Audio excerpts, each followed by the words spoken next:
চৰকাৰে বিগত ৩ বছৰত জাতি মাটি ভেটি ৰক্ষাৰ বাবে ভালেমান পদক্ষেপ গ্ৰহণ কৰিছে আৰু ভূমি সম্পদ আৰু সংস্কৃতি সুৰক্ষিত নোহোৱালৈকে এই প্ৰচেষ্টা অব্যাহত ৰাখিব। এনে প্ৰচেষ্টাৰ অংশ হিচাপে চৰকাৰে অসম চুক্তিৰ ৬ নম্বৰ দফা সন্দৰ্ভত অৱসৰপ্ৰাপ্ত ন্যায়াধীশ বিপ্লৱ শৰ্মা আয়োগে আগবঢ়োৱা পৰামৰ্শৱলী ৰূপায়ণৰ ব্যৱস্থা গ্ৰহণ কৰিছে। একেদৰে ৰাজ্যখনত ৰাষ্ট্ৰীয় নাগৰিক পঞ্জীয়নৰ বাবে আবেদন জনোৱাসকলৰ নামত আধাৰ কাৰ্ড জাৰি কৰাৰ সিদ্ধান্ত গ্ৰহণ কৰা হৈছে। ইয়াৰ উপৰি থলুৱা সম্প্ৰদায়সমূহৰ ভূমিৰ অধিকাৰ সুৰক্ষিত কৰাৰ বাবে ৰাজ্যত জনজাতীয় বেষ্টনী আৰু খণ্ড গঠন কৰাৰ বাবে বিশেষ বিধেয়ক যুগুতোৱাৰ ব্যৱস্থা কৰা হৈছে। কঠোৰ শাস্তিৰ জৰিয়তে লাভ জেহাদ সমস্যাৰ সন্মুখীন হোৱাৰ বাবেও এখন বিধেয়ক যুগুত কৰাৰ সিদ্ধান্ত গ্ৰহণ কৰা হৈছে। মুখ্যমন্ত্ৰী হিমন্ত বিশ্ব শৰ্মাই সামাজিক মাধ্যমযোগে এই কথা প্ৰকাশ কৰিছে।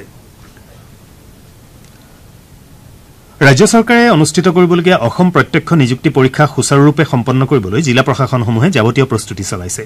যোৰহাট জিলাৰ আয়ুক্তগৰাকীয়ে কালি পৰীক্ষা কেন্দ্ৰসমূহৰ নিয়মীয়া পৰিদৰ্শন কৰি সামগ্ৰিক প্ৰস্তুতিৰ বুজ লয়। পৰীক্ষা কেন্দ্ৰ থকা বিদ্যালয়সমূহৰ কৰ্তৃপক্ষৰ সৈতে মত বিনিময় কৰি আয়ুক্তগৰাকীয়ে বিভিন্ন পৰামৰ্শ আগবঢ়ায়। ইপিনে জিলাখনৰ পৰিবহন বিষয়াগৰাকীয়ে পৰীক্ষাৰ দিনা যাতায়াত ব্যৱস্থা সুচল কৰি ৰখাৰ উদ্দেশ্যে যাৱতীয় ব্যৱস্থা গ্ৰহণ কৰিছে।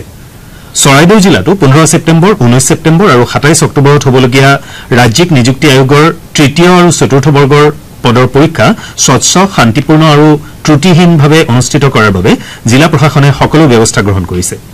জিলা প্ৰশাসনে ইতিমধ্যে ২৪ ঘণ্টাই সক্ৰিয় হৈ থকাকৈ এটা নিয়ন্ত্ৰণ কক্ষ মুকলি কৰিছে। সেই অনুসৰি জিলা নিয়ন্ত্ৰণ কক্ষৰ মোবাইল নম্বৰ 6026705051ত কিবা ওজৰ আপত্তি থাকিলে যোগাযোগ কৰিবলৈ আহ্বান জনোৱা হৈছে। মানস ৰাষ্ট্ৰীয় উদ্যানৰ প্ৰৱেশদ্বাৰ অহা ১ অক্টোবৰত পৰ্যটকৰ বাবে পুনৰ মুকলি কৰা হ'ব।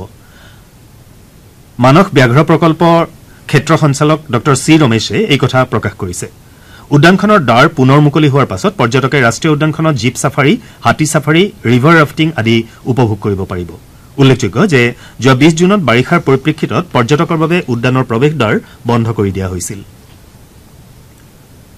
উত্তৰ পূব সীমান্ত ৰেলৱেই যাত্ৰীসকলৰ সুৰক্ষা আৰু নিৰাপত্তাৰ ক্ষেত্ৰত বিশেষ গুৰুত্ব আৰোপ কৰিছে।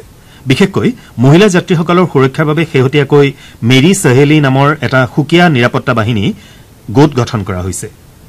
উত্তৰ পূব সীমান্ত ৰেলৱে কৰ্তৃপক্ষই জনোৱা মতে মহিলা ৰেল সুৰক্ষা বাহিনীৰ জোৱানেৰে গঠিত ১৫টা মেৰী চহেলি গোট বৰ্তমান উত্তৰ পূব সংমণ্ডলৰ বিভিন্ন ষ্টেচনত নিয়োজিত হৈ আছে। আনহাতে মানৱ সৰবৰাহকাৰীৰ কবলৰ পৰা মহিলা যাত্ৰীসকলক সুৰক্ষা প্ৰদানৰ উদ্দেশ্যে উত্তৰ পূব সীমান্ত ৰেলৱেৰ অধীনত ৫৩টা মানৱ সৰবৰাহ বিৰোধী গোট গঠন কৰা হৈছে। চলিত বৰ্ষত ৪গৰাকী মহিলাক মানৱ সৰবৰাহকাৰীৰ কবলৰ পৰা উদ্ধাৰ কৰাৰ লগতে এই ঘটনাৰ সৈতে জড়িত ৩জন সৰবৰাহকাৰীক গ্ৰেপ্তাৰ কৰা হৈছে। চলিত বৰ্ষৰ আগষ্টলৈকে মহিলা সুৰক্ষা সম্পৰ্কীয় ৬টা গোচৰ ৰুজু কৰা হৈছে আৰু ৬জন অপৰাধীক গ্ৰেপ্তাৰ কৰা হৈছে। ৰাজ্যৰ ৪,৮৫৪গৰাকী ঠিকাভিত্তিক শিক্ষকৰ নিয়মীয়াকৰণ প্ৰক্ৰিয়া আজি আৰম্ভ হৈছে। বিভাগীয় ৱেবছাইটৰ পৰা শিক্ষকসকলে তেওঁলোকৰ নিযুক্তি পত্ৰ ডাউনলোড কৰিব পাৰিব। প্ৰাথমিক শিক্ষা সঞ্চালকে এই সন্দৰ্ভত কালি এটা বিশেষ নিৰ্দেশনা জাৰি কৰে। উল্লেখযোগ্য যে অলপতে ৰাজ্য চৰকাৰে ঠিকাভিত্তিত কৰ্মৰত প্ৰায় ২৪,০০০ শিক্ষকৰ চাকৰি নিয়মীয়া কৰি নিযুক্তি পত্ৰ বিতৰণ কৰিছিল।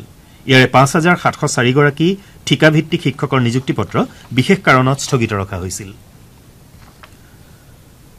দেশৰ ১৫ বছৰ বয়সৰ ওপৰৰ সকলো লোকক সাক্ষৰ কৰি তুলিবলৈ কেন্দ্ৰীয় চৰকাৰে গ্ৰহণ কৰা নৱ ভাৰত সাক্ষৰতা মিছনৰ অংশস্বৰূপে শোণিতপুৰ জিলাত ১ৰ পৰা ৮ ছেপ্টেম্বৰলৈ সাক্ষৰতা সপ্তাহ পালন কৰা হয়।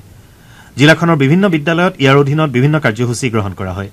১ ছেপ্টেম্বৰত জিলা সাক্ষৰতা মিছন কাৰ্যালয়ত আৰম্ভণি অনুষ্ঠানৰ পাছত ২ ছেপ্টেম্বৰত তেজপুৰৰ লথেৰিয়ান উচ্চ মাধ্যমিক বিদ্যালয়ত মাতৃগোটৰ সদস্য, স্বেচ্ছামূলক শিক্ষক আৰু ছাত্ৰ ছাত্ৰীসকলক লৈ এখন সজাগতা সভা অনুষ্ঠিত হয়।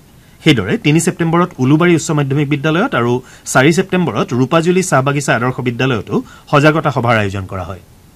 ৰূপাজুলিত পোষ্টাৰ আৰু শ্লোগানেৰে চাহ বাগিচাৰ লোকসকলক লৈ শোভাযাত্ৰা উলিওৱা হয়। ঢেকিয়াজুলি কস্তুৰবা গান্ধী বালিকা বিদ্যালয়ত ৬ ছেপ্টেম্বৰত সজাগতা সভা অনুষ্ঠিত হয়।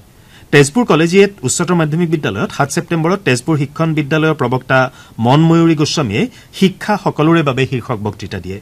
সামৰণিৰ দিনা তেজপুৰ চৰকাৰী উচ্চতৰ মাধ্যমিক বিদ্যালয়ত আন্তৰ্জাতিক সাক্ষৰতা দিৱস উদযাপন কৰাৰ লগতে তেজপুৰৰ ভূপেন হাজৰিকা কলাভূমিত এই দিৱস উপলক্ষে এখন বাটৰ নাট প্ৰদৰ্শন কৰা হয়।